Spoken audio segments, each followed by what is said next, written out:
Jama'a abinda ba a sani ba shi ake buƙatar samun sani bisa kansa don samun ingantattun labarai. Kasance da tashar Mighty Hausa TV.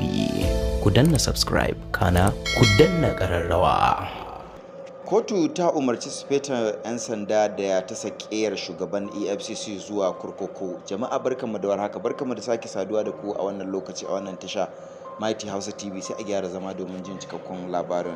Babbar kotu da ke zaman kanta a unguwar Maitama a birnin tarayya Abuja ta kama shugaban hukumar hana almundahana da yi wa tattalin arzikin ƙasa zagon ƙasa efcc da laifi.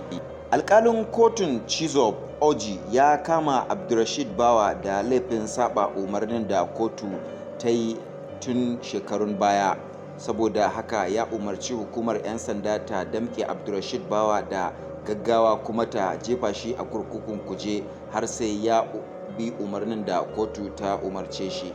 Shugaban efcc ya ƙi bin umarnin da wannan kotun ta yi ranar 21 ga watan Nuwamba shekara ta 2018, inda ta umarci hukumar da ta mayarwa da wanda ya shigar da ƙara motarsa Range Rover Supercharge da kuɗi kimanin miliyan 40.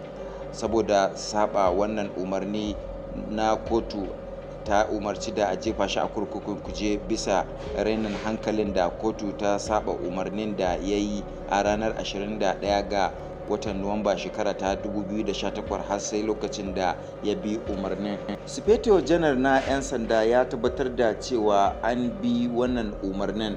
Alkalin ya yi watsi da uzurin da lauyan efcc Francis Jibro ke kokarin badawa kan rashin bin umarnin. Jaridar The Nation ta ce yau Talata ta ga takardar umarnin da aka yi a ranar 28 ga watan Oktoba mai lamba M52 shekara ta 2021. Sufeto janar na 'yan sanda ya tabbatar da cewa an bi wannan umarnin. Alkalin ya yi watsi da uzurin da lauyan efcc Francis Jibro ke kokarin badawa kan rashin bin umarnin.